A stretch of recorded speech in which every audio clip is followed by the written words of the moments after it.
Olá, hoje é o Café com Semi de número 160. É um marco para mim. Aliás, afinal, 160 não são 159, né? É um pouco mais. E o tema é o prazer na docência. Todo mundo me ouvindo? Fixar aqui o comentário. Começou aí. Meu amigo Luiz Henrique Psi está extremamente famoso. Teve a honra, o Scott Hahn teve a honra de conhecê-lo. Mas eu sei mais coisas sobre ele do que o Scott Hahn poderia imaginar. O som tá bom? Vocês perceberam como é que agora o som tá com um microfone profissional? Caio também está presente, então estão juntos, tá junto todo o meu zoológico particular aqui. Luiz Felipe, Luiz Henrique, né? Desculpa. Bom, vamos falar sobre o prazer na docência. Então, primeiro, qual é a definição de um professor de verdade? Não estou falando de facilitador, não, né? Nem de animador de metodologia ativa, porque hoje em dia tem isso, né? O sujeito parece que ele é animador de metodologia ativa, como se uma metodologia ativa fosse suficiente para ensinar, né? Como se um sujeito, só por estar aplicando uma metodologia ativa, já fosse ali, já tivesse uma chancela de que o que ele está ensinando é válido.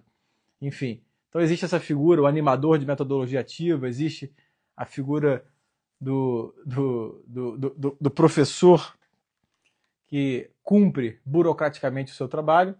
Mas o que seria um educador, né? Qual seria o verdadeiro prazer na docência?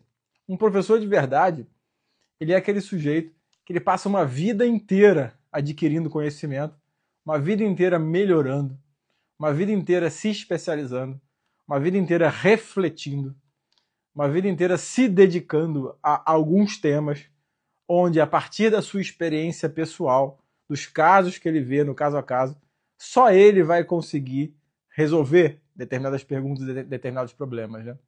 É isso um educador. O educador, um professor, ele tem o sabor de uma época, de um espaço. A gente tem ali a ilusão de que há 20 anos era diferente. Eu não gosto dessas pegadas, né? Que, não, que há 30 anos o aluno que entrava na medicina, ele já sabia tais coisas, né?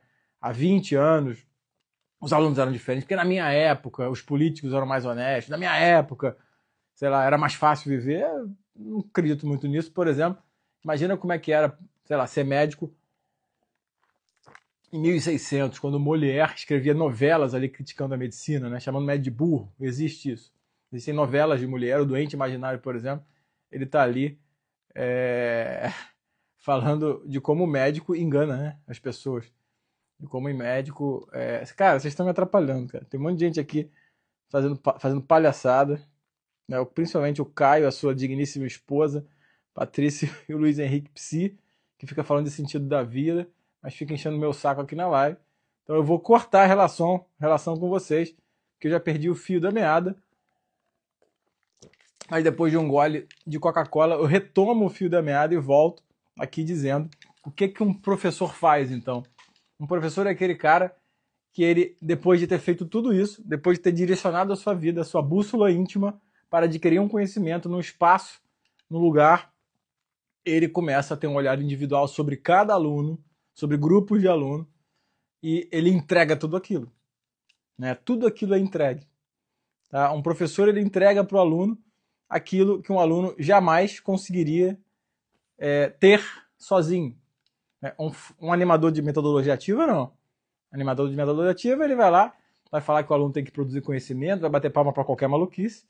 Tá? Lembrando que existem professores de metodologias ativas. Eu não estou aqui usando uma linguagem anedótica para fazer um contraponto generalizado do que eu chamo de educador, ao que eu chamo de educador.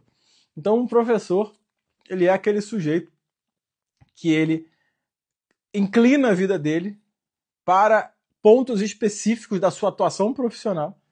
Ele chega a lugares, ele acende luzes em lugares onde o aluno jamais conseguiria enxergar sozinho, e ele entrega aquilo para o aluno.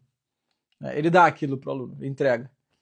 e aí ele tem prazer nisso, porque esse prazer ele é multiplicável, porque é um prazer do campo espiritual. Não do espiritual do ponto de vista místico, mas é um prazer que ele é diferente do prazer material. Porque um prazer material, necessariamente,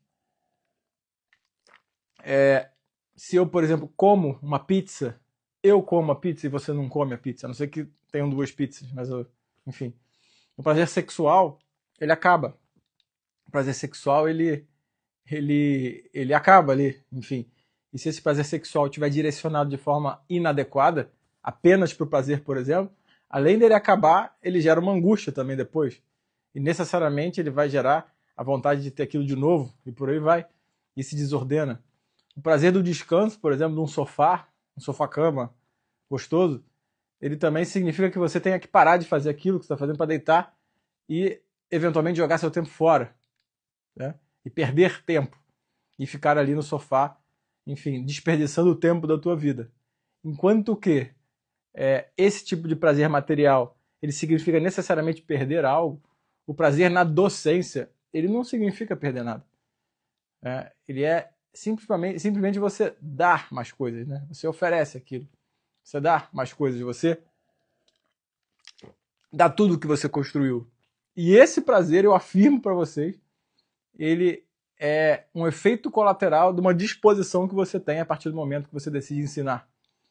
Tá? É um prazer que ele é o efeito adverso da inclinação da sua vida. Tá? Então, um professor, um docente, ele não é apenas alguém que vai num determinado ambiente e explica algo. Tá? Explica algo técnico, que pega um livro e explica o que está ali.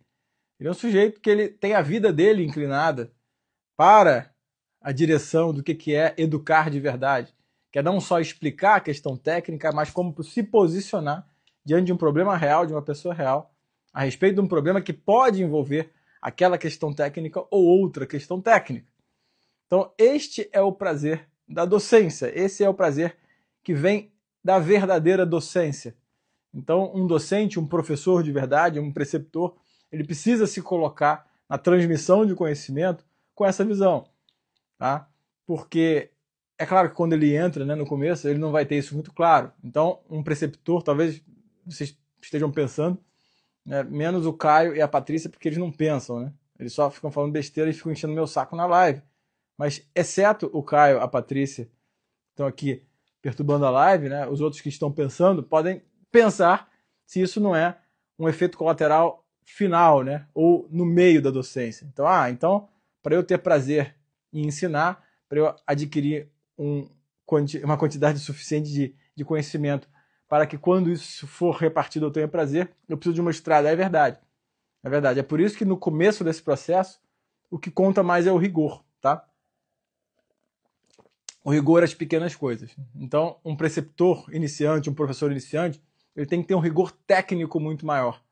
Tá? Por exemplo, em cumprir horário, investimento na forma que vai falar com o aluno, na forma que vai fazer uma questão de prova, na forma que vai cobrar a questão de prova, na forma que fala com a turma, na forma que fala com um grupo, na forma que fala com o aluno individual, na maneira que lida com o conflito, né?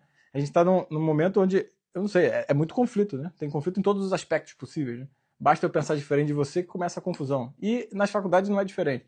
Né? Existe conflito entre os alunos, conflito entre os professores, conflito entre aluno e professor e por aí vai. Isso é muito ruim. Então, o conselho que eu dou para um novo professor é que ele se posicione na faculdade de forma muito rigorosa com as coisas pequenas. Então, que chegue no horário, que faça o trabalho que ele tem que fazer com tranquilidade, enfim, que atenda os pacientes na hora, que não demonstre pressa, que controle ali a busca, né, que ele tem por prazer também, né? Então, enfim, o cara pode estar com fome, pode estar aí pensando um monte de besteira, mas ele tente se ordenar, né? É uma luta também interior. Que ele mostre um equilíbrio para que, né, ele possa crescer e começar a entender que ele vai ter um retorno da sua atividade docente com o tempo, a partir do momento que ele adquirir esse conhecimento e passar esse conhecimento para os alunos. Alguém tem alguma pergunta, comentário? Caio, que está enchendo meu saco a live inteira, algum comentário aí? Se vocês puderem entrar lá no Instagram do Caio e xingar ele, por favor, deixa eu ver qual que é o Instagram dele. Caio Monteiro. Caio I. Monteiro. Tá? Vai lá, xinga, denuncia, faz tudo. Porque é um cara desordeiro, né? É um cara que a gente percebe que ele vem aqui invade a live das pessoas para causar conflito. Então, resumindo aqui o que eu estava dizendo, existe um prazer na docência. Existe, e é um prazer verdadeiro. Não precisa de política, só discussão sempre de... Boa! Boa, Monique denunciou o Caio. Maravilha, vamos derrubar o Caio no Instagram. Ótimo. É isso aqui, ó. Caio Monteiro. Denuncia ele. Tudo que tem, pega o que tem de pior aí no Instagram e denuncia. Que é um cara que incomoda todo mundo. Sempre incomodou. Passei uma semana com ele em São Paulo, uma época aí, foi um tormento. Então é isso. Beleza? Acho que já tô aqui no final do dia, tô com sono. Um abraço a todos e até.